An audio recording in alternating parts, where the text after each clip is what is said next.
Good morning. It's Alexandra Berthold, and on behalf of the Feng Shui Society, today I'm going to interview Jan Cisek, and I hope I'm pronouncing the name correctly. Yes, it's very correct. I'll talk about my names. Actually, there is a Feng Shui connection to my name. It's very weird, but it is there. And Jan has been working in Feng Shui. He's an expert in Feng Shui now for more than 40 years. He's through his career, he's strived to harmonize design with the environment to epitomize well-being. I believe that's his aim in his practice. His background is in interior design and branding. And you're also an expert in Vastu Shastra, which is the Indian similarity to Feng Shui. So that would be lovely to hear a bit more about this, because that truly gives you a holistic edge to your expertise in Feng Shui and how to harmonize spaces. So currently, I know that you are doing a PhD in Feng Shui with a focus on general wellness, which includes the quality of sleep and job satisfaction. And you'll tell us, you will have the opportunity to talk more about this later on, about your research in the subject. Currently, you continue to work, to teach, to write. I believe you've been an editor in a Feng Shui Journal for some time. You're also the co-founder of the Feng Shui Society, which was established in 1993. And your life revolves around the Feng Shui world. So welcome to our platform. And I'd love to hear from your side, how did you get involved with in Feng Shui, and how has your journey started? Right, so thank you for having me. So yes, it's actually started in my birthplace. I was born in a small town called Zamość in south east part of Poland. And it's a very interesting place. It's a Renaissance place, and it was designed as a kind of concept town. Some kind of scholars regard it as an ideal town or perfect town because it was designed from scratch. You know, it's over 400 years old, and the story goes that there was a very wealthy person called Jan Zamoyski. Zamoyski, that's the relation for the name, and he had an idea of a town. He thought, why build a house or castle, that they used to do that in those days, 400 years ago. Why? When you can have the whole town, which is amazing. So he employed this Italian architect called Bernardo Morando to design the whole town from scratch.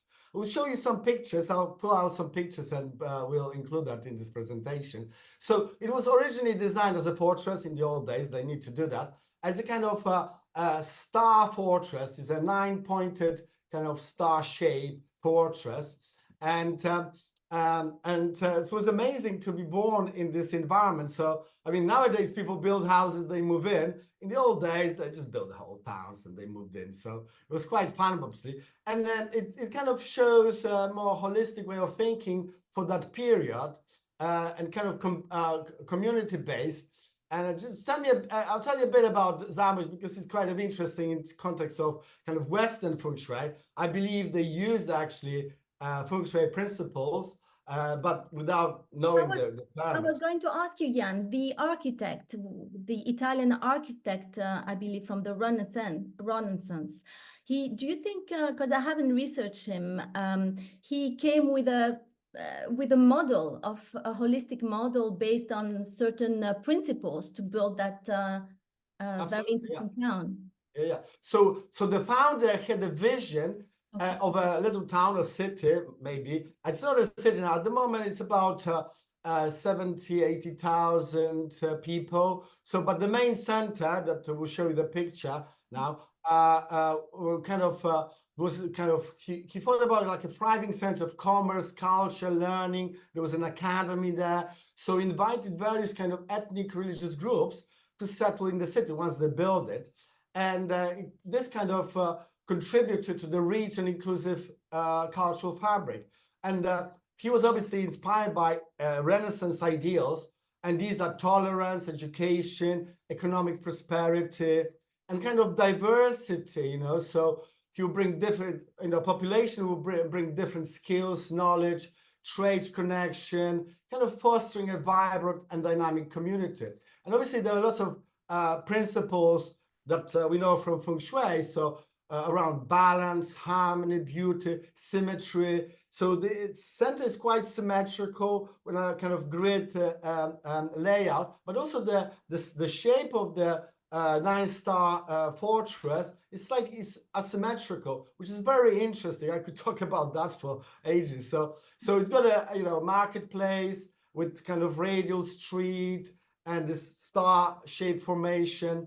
And there's a lot of kind of centrality, and you can see the energy, how it kind of flows through the streets, etc. So obviously they probably Renaissance people didn't know the name for chi or prana in the Hindu tradition, but they understood how to design great cities, and actually it was one of the best designs. And it's kind of UNESCO heritage site now. So it kind of reflects all the holistic ideas for urban planning. I think people should, you know, study this city, and in that kind of sparkle my interest for design, architecture, interior designs, and then later, you know, I started, you know, practice Feng Shui. I studied environmental psychology, and I'm doing now PhD in Feng Shui. So because of this Renaissance influence, I mean, I wanted to be like because obviously we started at school,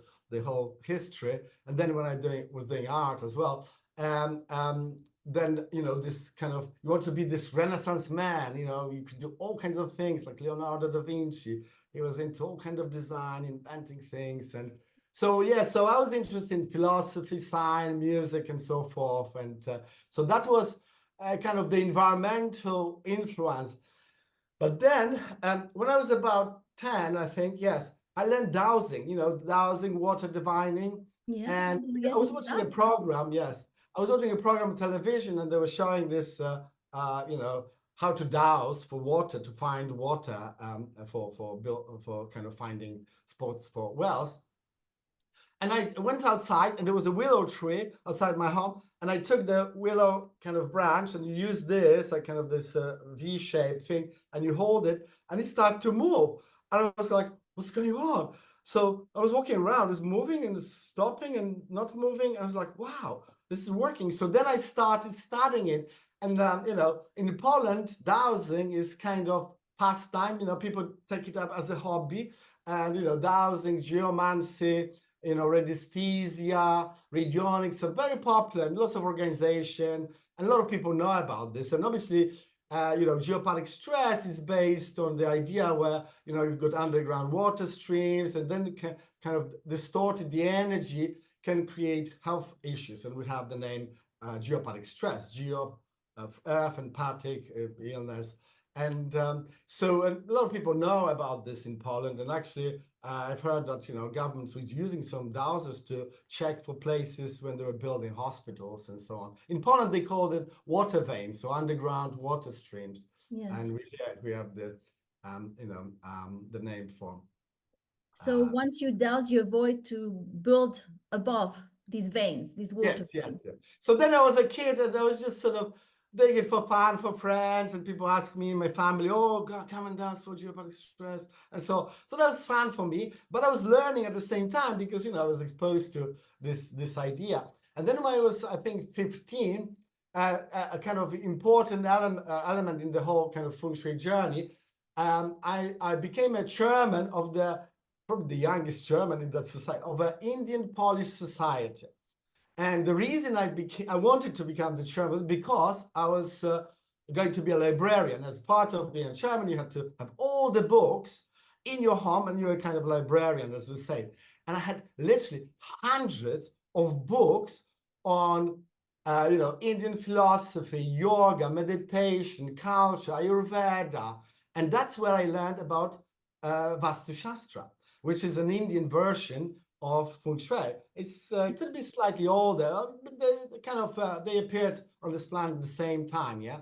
And So that was my introduction actually to Vastu Shastra. But also in one of the books, there was a mention of Feng Shui, but not much explanation. You know, it's just kind of that is a similar system in China.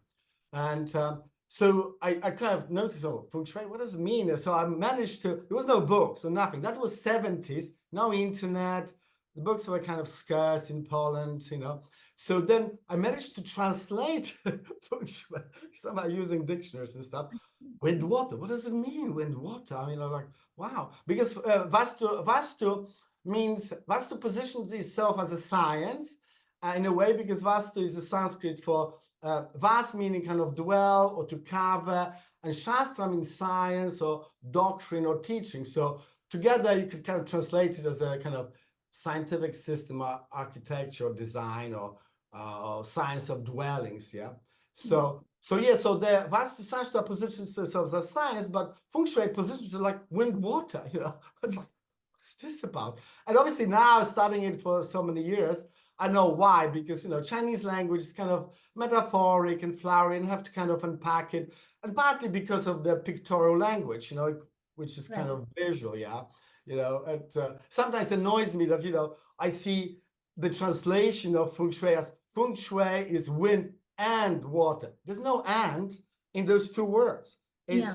It's really annoying because, you know, you read books and authors like, no, it's completely misreading the understanding what Chinese people had in mind when they named it wind water. You know, it's a spectrum.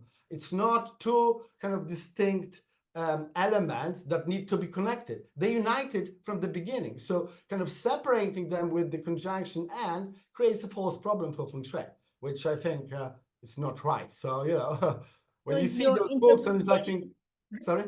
Is your interpretation of calling it wind water coming from the teachings you received? And from the teachers you went on to study Feng Shui? Well, yeah, well, no, I'm talking about just the translation, yeah, that there shouldn't be a conjunction and, yeah.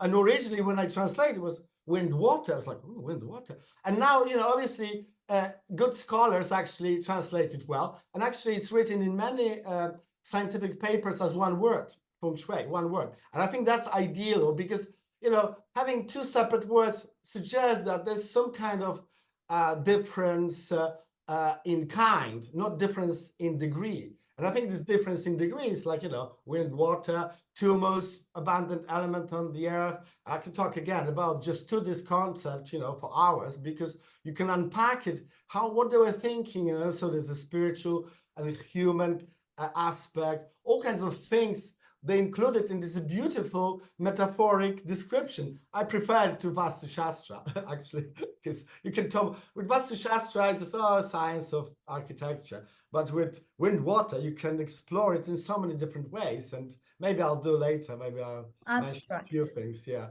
So that's kind of got me into Vastu Shastra. I studied a lot, and then Feng Shui, and gradually I start to collect more information and so on. But originally, yes, my first introduction was Vastu Shastra. And obviously they're different. And did you use it?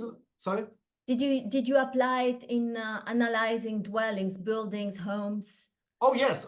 So my hometown, it's perfect Vastu Shastra. Because got an open space in the middle, got a town hall, all these things like you see. But in Feng Shui town planning as well, it's the same. If you look at, Chinese towns or, Indian towns, the design with those principles, you see the same. The similarity are striking, yeah. But obviously, Vastu was originally designed for just designing and building from scratch. So, and they would design and build perfect places, literally perfect places, There's no doubt about it. The science is there for observation, obviously, and it's local. But once it's something built and it's not built correctly, Vastu hasn't developed really any ways to correct it. Feng Shui did. So Feng Shui is more versatile, more kind of universal in so much. Not everything is universal, obviously, and the same applies to Vastu. I sometimes use this kind of phrase that would you use a map of India or China in the UK? No, you wouldn't. they use the concept of maps, yeah, but actually the locality, the energies are different, so you have to apply it. I mean, even Vastu, is different in the north part of India from the south, and the same in China. Different parts of China have different kind of application of Feng Shui. So I'm going to do a little deviation here because I'm questioning with the Vastu. Obviously, you need an orientation, because when I look at Vastu, it's a grid line and you have like a Buddha sitting. But how do you define the orientation? Like, we know how. Well, yes, so correct. So they use orientation too. All those cultures, orientation was very important, yeah, because they were more connected to the environment. That kind of makes you think how they were thinking. There's a lot of research about, how kind of Eastern cultures think as opposed to Western cultures. So taking example of my hometown, the town hall is facing south, which is a very good kind of facing direction for certain things, in a country that is kind of cold, yeah. In Vastu, placing an entrance in the south area is not good because it's too hot, yeah. So, I have clients in the UK, and then when they see a house facing, so, oh no, that's bad, Vastu. I said, no, actually, this country is quite good. We don't have that much heat, yeah. So they always choose east and so on. And obviously, in Chinese culture, they kind of reversed it. So when you look at the map, south is at the bottom. South is at the top and north is at the bottom. Whereas in the Western culture, north is at the top and south. So that's how we look. So different ways of looking, which is very complementary, but it teaches us how we think and what's important, what attention you place, environment, and that attention can allow you to see things differently. They're both valid, but knowing how people think and how it kind of develop will help you understand it, and then perhaps apply it in your environment, which is probably the most important to you. So it will be different for everybody, different houses, and also your needs, but yeah, in Vastu, the best direction is east. There is fighting for the houses with east, and in Chinese culture, it depends, depends what they like, So for the kind of royal palaces, they have kind of different orientations. For homes, they have different. Obviously, when you think about the original invention of, if you like, of Feng Shui, it was for the graveyard. So they wanted kind of the armchair configuration where they have a support behind, open space in front, and they use, again, very metaphoric language. All the 5 animals, black turtle, red phoenix in front of you, and the house was the yellow snake and so on, and the dragons and tigers. So beautiful, but you have to unpack when you just kind of like, what does it mean? What do you do to have a black turtle? But I'll mention that when I talk a bit about the research, because part of my research is about. But continue with the story. Yeah. So then, when I was about 25, I left Poland for London. Mainly, it will sound like a joke, but it's not a joke actually. I left Poland because I've run out of interesting books to read. So I'm a bookaholic, I must admit. I love reading. I've got literally thousands and thousands of books, and I have a very extensive library about different things, But, mainly now, because I've got a small place, digital books, and I've digitized all my books, actually. But they all tend to go in the same direction, which is holistic, the environment, even psychology. Yes. You'll tell us more about this. Yes. Yeah. So my passion is for reading and studying and education. Probably that's why I'm teaching. And so actually I've studied speed reading, and one of the books I wrote is about speed reading. I've been doing it for over 25 years. We might put a link to my website if people are interested in speed reading. So I wrote a book called Speed Reading Bible, which is a kind of workbook. And just recently I finished. It was co-written with my friend Susan Norman, and we finished just a shorter version of Speed. It's called Speed Reading Faster. So can get it literally 20 minutes if you want to read all your books. Yeah, so that's so I landed in London, and that was in sort of late 80s, and there wasn't that much information about Feng Shui, but you could find some stuff, yeah. but obviously I've studied Vastu Shastra in Poland and geomancy and so on. So I knew quite a bit, you know. I wasn't like an expert, I'm saying, but I knew more than most people.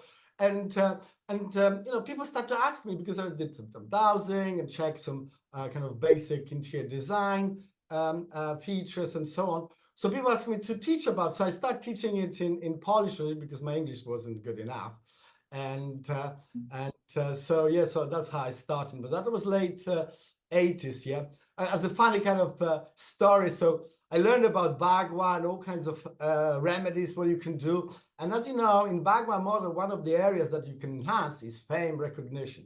And just for fun, because my window was there, I put a big crystal to kind of activate my kind of, also it means other things, success and so on. And I kid you not, literally a few days later, somebody, some kind of journalist, I don't know how they found me, through a friend, whatever, wanted to, you know, interview me about Feng Shui. You know, I refused because my English wasn't good enough at that time. But it was like I took it down, that crystal is too early, yeah. You know, so that's so that I was kind of experimenting, you know, with the whole thing. And then obviously in 90s. What crystal did you use? Do you remember? Oh yeah, it was just a prismatic crystal. Maybe you can see those at the back on the window. I've got like this is kind of with a solar panel, so it moves the crystal. It's kind of, it's low because of the way this place is designed. The sun kind of hits the bottom part. Usually you should have it higher, yeah. So it was kind of prismatic crystal. It splits light into rainbow and kind of energizes this thing. So that's classic kind of you know, Bagua remedy for things. So then in 90s, you know, people were coming to London to teach Feng Shui, especially from America. And that's why I met Gina Lazenby in East West Centre in Old Street in East London. And William Spear was coming, other teachers were coming. And then we got together with Gina in 93. And I remember 9th of November, 1993, Gina had this idea in her flat in central London. There was a couple of other people to set up this organization, Feng Shui Society.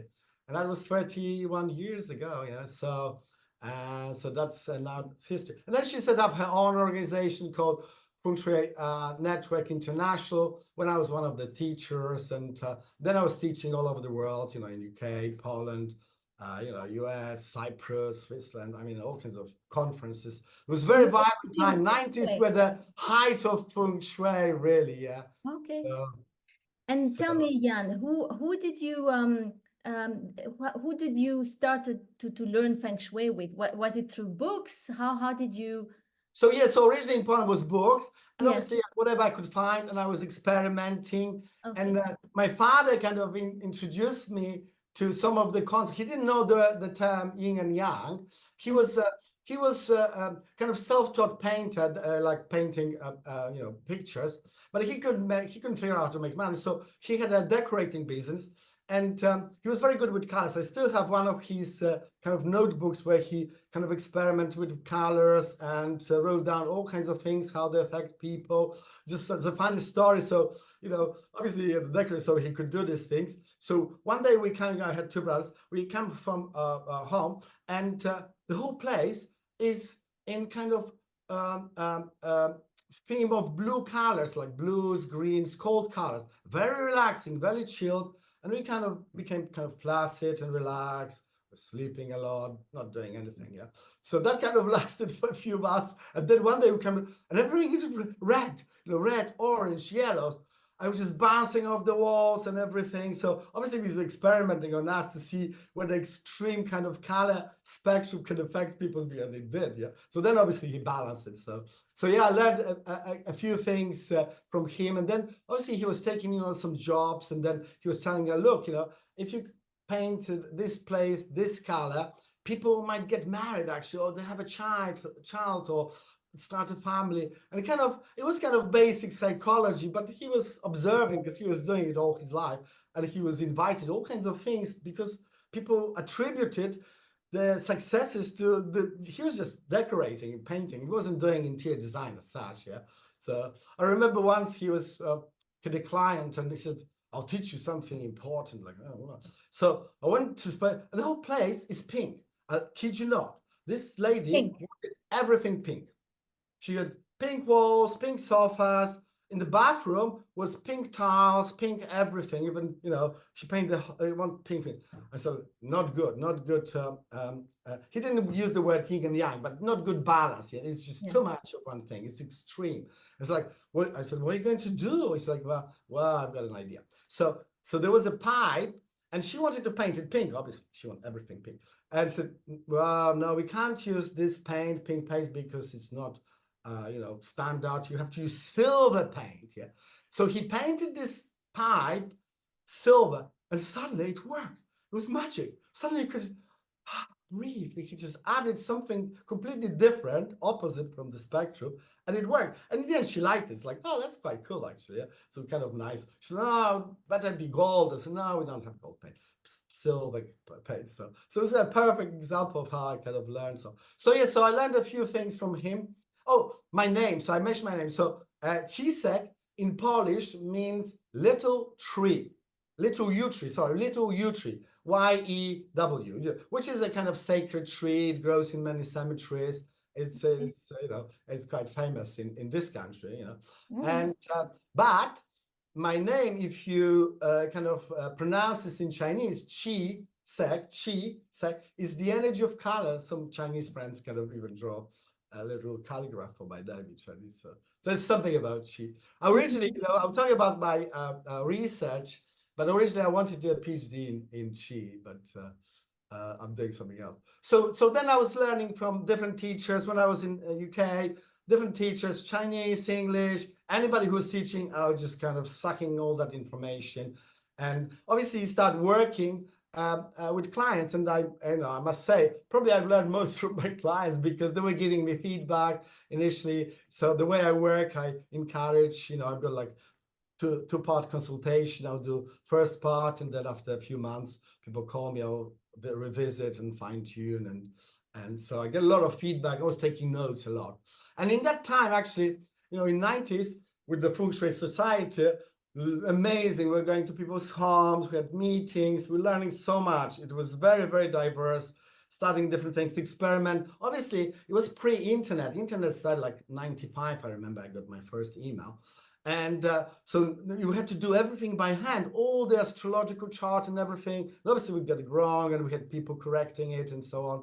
But it was fun, you know. If you talk to people from the Feng Shui Society from that time, they said it was the best time. And Gina was organizing a lot of, you know, conferences and stuff like that. So, so that was quite fun. So then in the meantime, I would start because I learned about environmental psychology. And I started researching environmental psychology, so I learned a lot. And I started to see similarities. So environmental psychology is very similar to Feng Shui, it's just scientific. And that's the only difference, yeah. And so that's... Tell us about it, yes. Yeah. So then, you know, in I think 2010, I did my MSc in environmental psychology.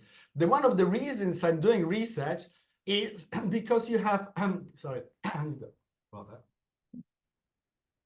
One of the reasons I'm doing research, because when you're studying, you have access for free. Well, you're paying for this, but for free to all the papers, scientific papers.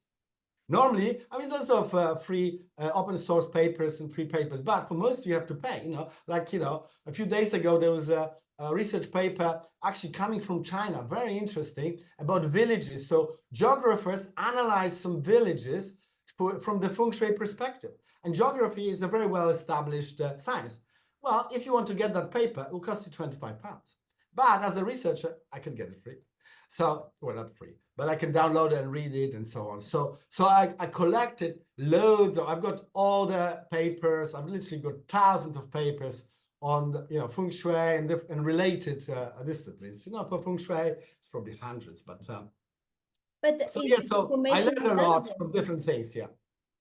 Is this research study that you're mentioning available freely on, I mean, not, you said it's £25. No, you have to pay. So I might blog about it, because obviously I can analyze. I start doing that, but because of it takes a lot of time. It's a full-time job, you know, spending all the time in front of a computer. And so, yeah, I can do a little blog about that and publish that. But see, very interesting. So it's coming from China. There's a lot of research in China, but usually because of the cultural kind of ramification. They were kind of not sure how to position Feng Shui in the whole kind of political ethos. Yeah, but you know, I've got a colleague who came to England. He's a geographer, and he's studying Feng Shui in a different university. In England.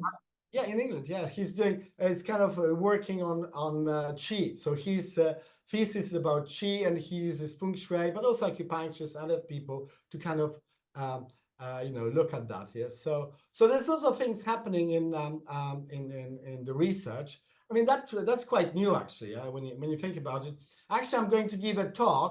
May put a link to my talk. With the Feng Shui Society, we're doing something called Skills Development Day for Feng Shui Community. And I'm going to talk about research. So I'll give more examples, I'll show the papers and kind of explain. But there are lots of different types recently coming. Literally in 2-3 years, there's some studies coming out. So one study, for example, was a meta study.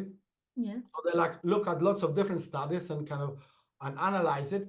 And the conclusion was that Feng Shui is not a science, but it's not superstition. Very interesting. You know, I've got some problems with that study, but it was interesting how they kind of analyze different things. And most studies are kind of theoretical. One of the first studies was actually in kind of in 70s, yeah, and it was an American researcher. It was the first PhD in Feng Shui, and that kind of got me going. When I wrote that, like, wow, that's cool. She's the first person to have a PhD in Feng Shui. I wish I had a PhD in Feng Shui. And that was a long time ago. I didn't know I would become, you know, a researcher. Yeah. That's very interesting, Jan, because where does someone who's interested in Feng Shui can find those studies? Well, you go on Google Scholar, you type Feng Shui, you see all the studies. Okay. And on the right side here, when you're looking at the screen, you see some kind of little icons with the PDF thing. So you click on that, it's a free PDF. Sometimes if there's no free PDF, you click on the link, and it might gate you somewhere, and somebody might review it, but usually people don't review those studies. So you can get a lot, you know, you can get a lot of free studies, yeah. And so that's one study. I remember I was talking about PhDs, and similar, I read about this other guy who was, I think he was in Paris, and he had a PhD in fire. And I think fire, you know, that's part of Feng Shui as an element. And he was the first person to have a PhD in fire in the world. I was like, how cool is that to have a PhD in fire? So that's kind of sparkled my interest, yeah. But I love research, I love reading, so that's kind of part of my life. I read so much, it's just, you know, yes, you're a pioneer in all this research. How would you define in your own words Feng Shui after? So obviously, depending from which perspective you look at it, but there's lots of different perspectives. So yes, you know, I've got lots kind of fun kind of explanation for my clients. It's like, you know, physical affirmation, because we're doing something physical. It's a ritual, you know. yes. There's affirmation of life, because you want something. Most people have desires and fears about the environment, so they want to create a healthy environment. So, you know, my kind of most basic definition of Feng Shui is intention, what you want, you know, because people are doing it with a purpose, and ritual. And whatever you're doing is a ritual, whether it's, you know, classical Feng Shui or kind of modern Feng Shui. It doesn't matter what Shui. I'm for all types of Feng Shui, you know, and so whatever works, basically, yeah. So, and people are different, they have different needs, and they'll pick the right Feng Shui that fits for them, you know. I've got certain preferences, you know, and I've obviously studied all of them, yeah. So what else? One of kind of more scientific definitions is space conditioning. I picked that from a book from this research. Unfortunately, he's passed away. I was trying to get hold of him to do a review. What's his name? I've got the book somewhere there. And he coined this phrase, space conditioning, because he wanted to measure the energies of space. And he came up with some kind of very complicated, this book is very heavy duty, kind of PhD level algorithms and equations and so on. So apparently they developed this machine that could do something, yeah. So I might do, I think I blogged about his book. Yeah, I'm sure I did. Yeah. So space conditioning, because you're conditioning with all kinds of things, whatever you're doing, not only with your energy and your thoughts and your behaviors, but also with physical things, position yourself according to all kinds of elements. Yeah. So there's quite a lot of studies, but also there's some critique I might mention, and I love reading all the critique on Feng Shui. Always, because you can learn something. If a discipline is not criticized, it's not developing. It's not. So two researchers actually from Australia. One, Michael Mack, wrote a first book on scientific Feng Shui. I've got it somewhere there. I'll put this, picture on that. We'll put a picture on that later. Okay. And so he was kind of first formulating that there is a scientific way of looking at Feng Shui. And at the same time, slightly earlier actually, another researcher, Michael Matthews, was criticizing Feng Shui, and he's a very good researcher. Lots of books on science or philosophy science, and his book is called Feng Shui: Teaching About Science and Pseudoscience. All right. So what's his criticizing take? Sorry? What was his take then? What does he praise? And So basically, his claim is that Feng Shui is not science, and he's got good points of views from his perspective. Now, I think he misses some points because obviously, Chinese didn't kind of think about it as science. So we know for sure Feng Shui is an art. So definitely it's an art and philosophy. It's it's part of the philosophy. It's metaphysics, yeah.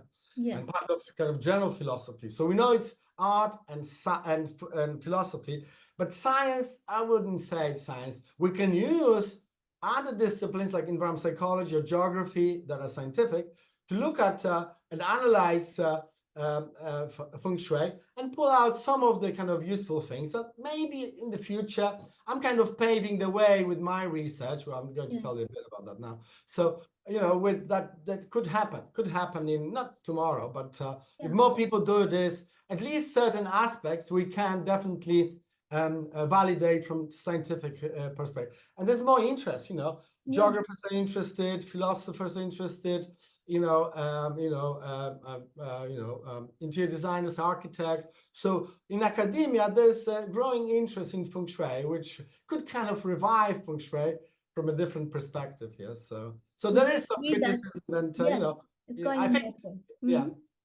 So when I teach Feng Shui, I tell people, on the reading list, there's some research paper, but two books, the scientific Feng Shui and the Feng Shui teaching science and pseudoscience via Feng Shui. So he picked basically Michael Matthews' Feng Shui as a way of teaching how to do better science, which is very useful, because obviously you need to do good science. I've got 3 supervisors breathing my neck to make sure that my research is solid. So, when I publish the papers, people obviously will criticize it in some ways, but it will be the best I could do this time. So I'll tell you a bit about my research. Your research, yes. Tell us about your research. So basically, the title, kind of working title, is Feng Shui Application in Bedrooms and Workplaces, which you mentioned earlier. And the subtitle is A Scientific Study of Personal and Transpersonal Preferences. So I'm looking at Feng Shui from several kind of points of view. So obviously I'm analyzing bedrooms and workplaces. The reason is that we spend 1/3 of our life in our bedrooms, very important space. Another 1/3 of our life we spend in our workplaces when you go to the office or work from home. Yeah. So 2/3 of our life we spend in 2 environments, bedrooms and offices, workplaces. That's a lot, we better know more about it. So that's part of my study. And then I'm looking from personal perspective, and I'm going to do some surveys, and people who are watching this interview can take part. We'll put some links to the survey. And transpersonal. So for a long time, I was trying to do a PhD, and I was knocking on many universities' doors, but nobody was interested. No, we're not doing it. We don't understand it, and so on. And then finally, I found so I'm doing it with the Liverpool John Moores University, and I got interested. But it's through kind of a sister organization called Aleph Trust, which deals with transpersonal psychology. And transpersonal psychology is another name for spiritual psychology, which is very there to meet because Feng Shui was originally a spiritual practice, yeah, and it still is, you know. So when you kind of unpack what transpersonal psychology or spiritual psychology is, you see that Feng Shui incorporate all kinds of spiritual aspects in mainly nature, yeah, because nature is spiritual. Kind of basic definition of spirituality or transpersonal psychology or transpersonality is that it is something that is bigger than yourself, your physical body or your personality. And nature is definitely bigger than that. So nature is spiritual. And some people don't like kind of religious or spiritual terms. So nature is kind of a way into this kind of realm of Feng Shui or transpersonal view of life, yeah, or approach of life. Yeah. So you're trying to bring the scientific view onto the transpersonal.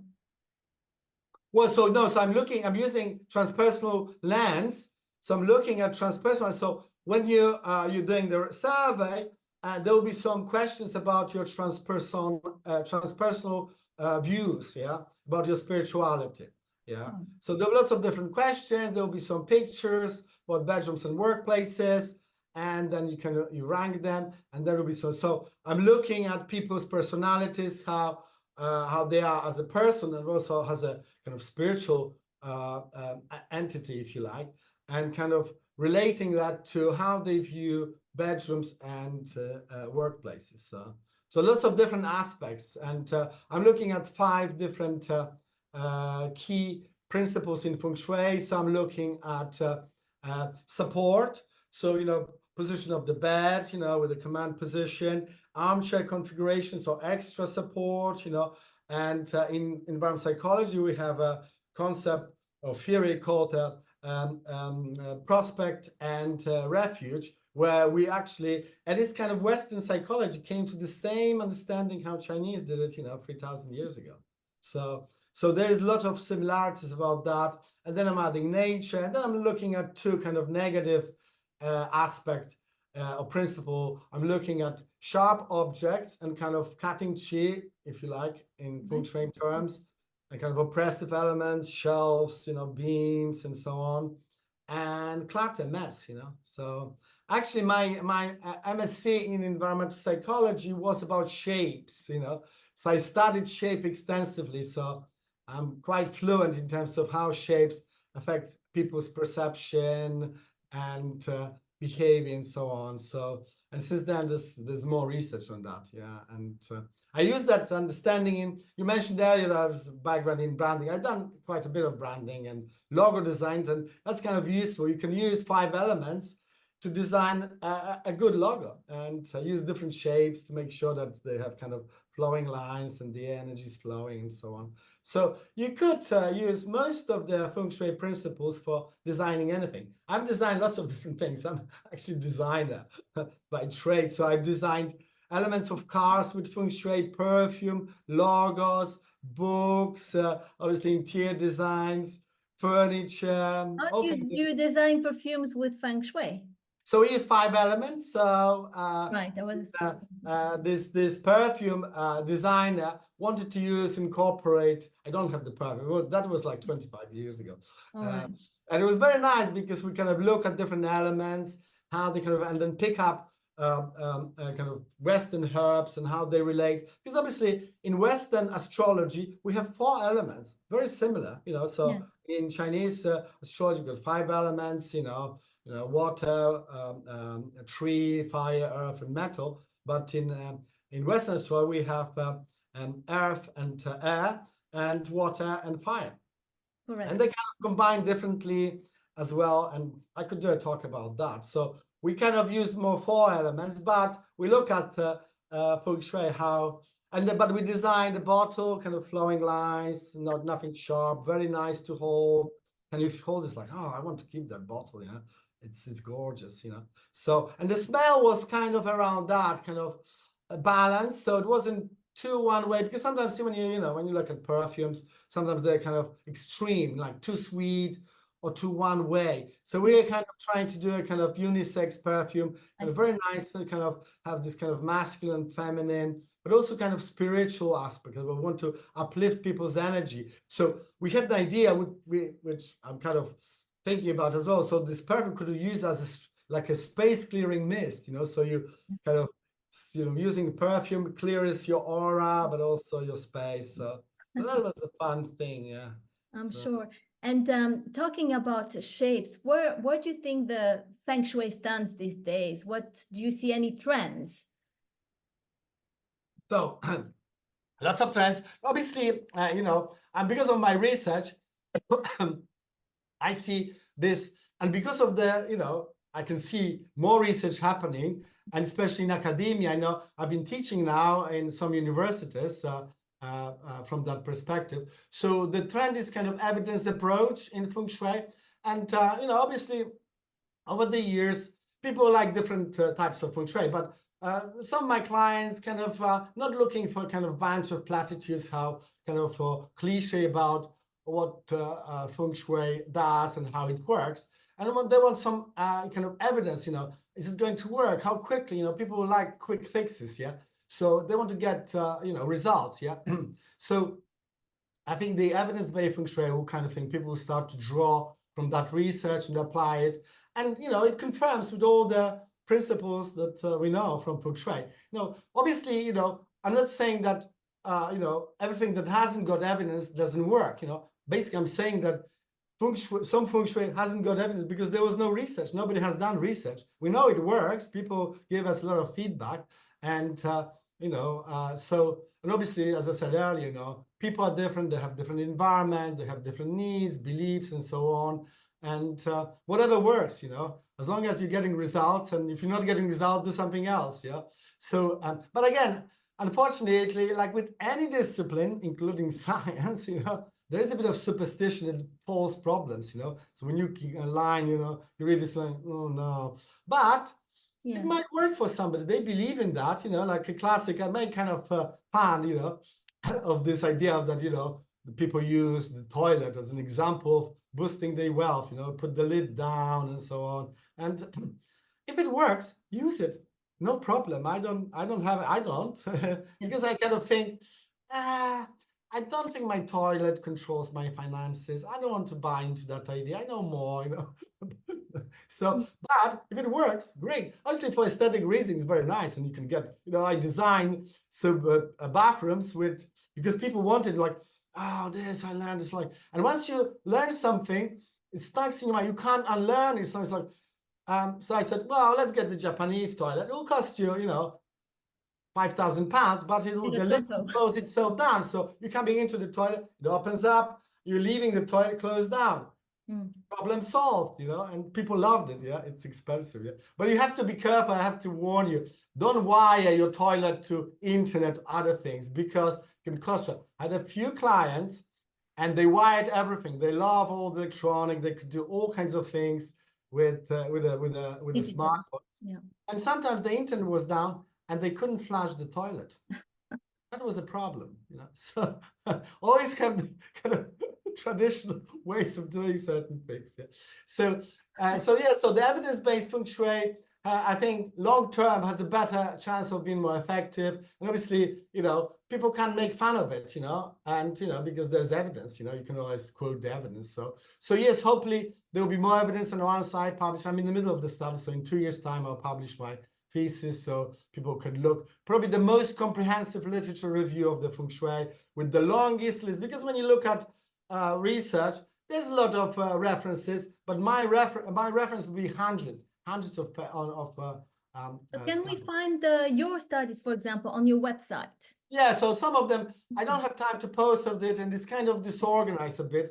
At some point I will organize, I promise. So there'll be different sections for different things, and you can go and find it there. But just go to, as I said, Google Scholar, First Step, or Perplexity, very good search engine. Again, you can type and come up with all the studies, and just Feng Shui, and add whatever keywords you're interested, whatever aspects want to have. So okay. So obviously there's other aspects like there's some evidence, measurability in science is very important, prediction and so on. So hopefully in the future there will be some gadgets that will measure qi. Now, And I agree with the critics of Michael Matthews that, you see, there's not much evidence what qi is and how it works, and there isn't, because not many people done research. Originally, as I said earlier, I wanted to do research on qi because I thought, like, if I have PhD in Feng Shui, I'll be like, wow, it'd be so cool. But my research supervisor said, no, it's not going to go because it's, you can make it theoretical study, but, other people done similar things. So it's not kind of valuable and practical. I'm kind of very practical person. I want to design something and give people something useful. So not only the public can benefit from that, but Feng Shui consultants can use that research. Yeah. So and validate. Yeah, validation. People want that. Yeah, and there's quite a lot of validation from other disciplines, but not from Feng Shui research as such, if you like. Yeah, but it's changing. Yeah. So, for example, Schumann resonance. So we know from Schumann resonance, and again, it's similar way with, I think, with Feng Shui how it kind of develops and where it's going, and that's a trend. So originally, people have an idea, could be philosophical kind of thinking, help them to figure out something, or they have questions, and they start to figure out how it works in real life.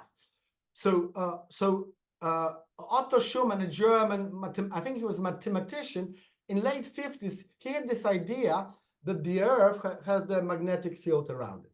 And we know the size of the Earth, so he kind of figured out what would be the frequency of the Earth. And that's why it's called Schumann resonance, because of his name, but it's the vibration of the Earth. And he figured out it would be 7.83 hertz. And it fluctuates, it's kind of around 8 hertz, kind of changes a bit from time to time. And then, so that was in late 50s, and in early 60s, NASA discovered it, measured it. So I think at some point, because obviously qi is a very complex thing, and I'm not sure how they're going to tackle it. My kind of way of taking it out kind of took a similar approach as to study love. We know love exists, we all feel it, we have an experience, and the different types of love, you're a mother, your love to your children is different to loving Feng Shui or some other aspects. So the different types, we know it exists, we know how it works, and so on. But how do you measure it? Have you heard of the Killian methodology? Yeah, so the Killian photography measures your aura. So that's another way. Yes, you could do that. You go to an area where, there's not good vibes, and then you measure people's auras, and then you change something, make an interact. So obviously, there's so many different factors, and that's a major. I think my cuckoo clock is going to cuckoo now for all right. 11 hours. So there's different ways of doing it, and but definitely that could happen, because we could take all those philosophical concepts from Feng Shui and actually design studies to measure them and validate in some way or another. It's so my study is two-part. It's going to be a server online, and then this is a key thing. I'm going to use headset, virtual reality headsets, where people will be exposed to virtual environments, and I'm going to attach lots of psychometric kind of devices to measure the physiology. So we measure we put some skin sensors to measure whether they're happy or not, smiling or kind of scared. We put some sensors to measure the maybe heart rate variability or heartbeat.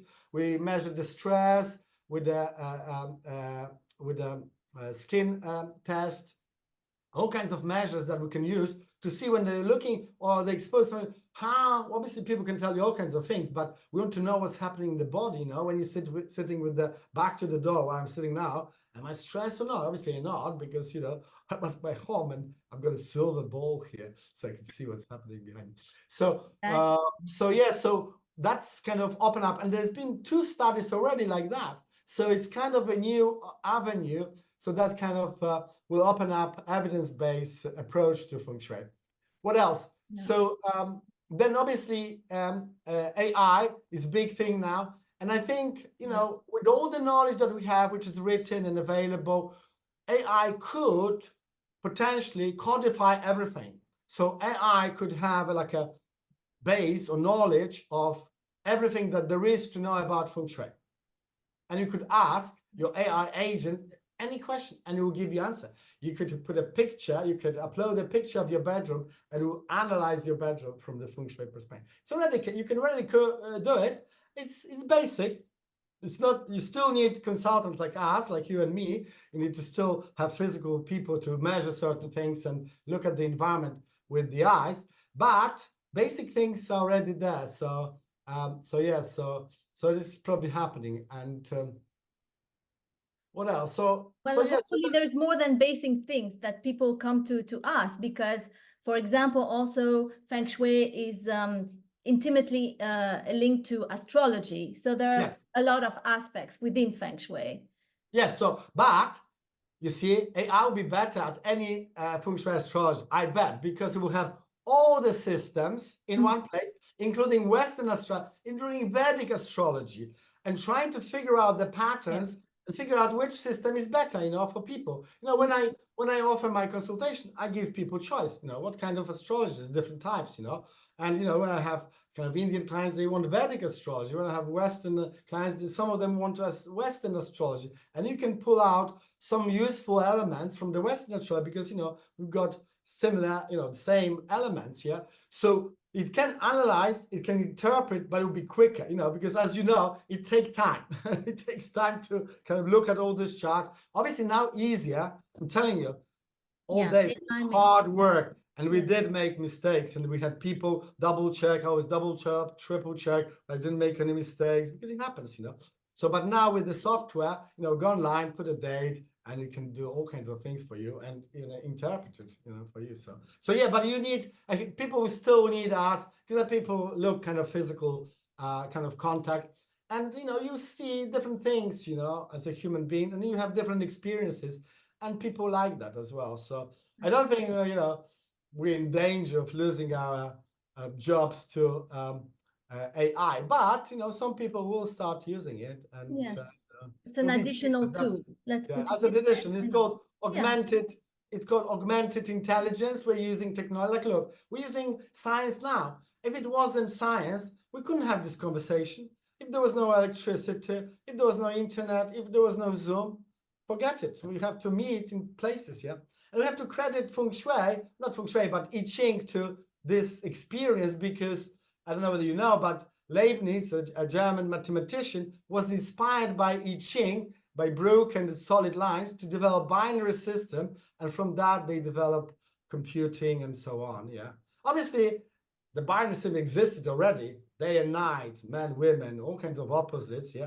But it's a reference that he was inspired by I Ching and then from then other people take on and we have computers. Amazing.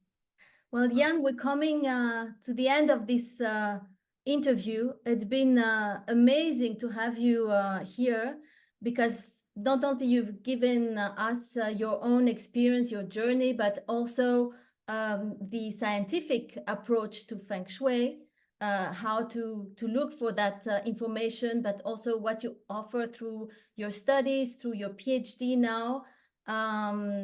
We can't wait to read your study when it finishes, actually. Well, I'm going to do some presentations. So once I get more data, because obviously it's kind of data intensive, you have to analyze all the data, like you start publishing some things. So I'll be posting on my website, but also I'll do presentation for the society. For the society, and it is in September 21st for our audience. Yes, so we'll put a link for that as well. Okay, so I'll great. talk about other research and useful kind of elements so people get more confidence, you know, because obviously we've been doing it for ages and we know it works, you know, whatever perspective you have, you get results.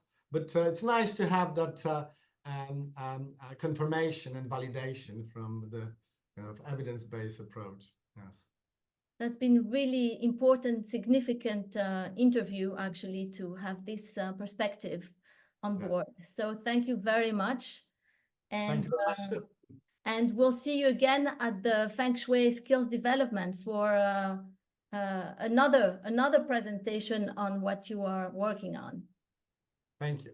Yes, thank you very much.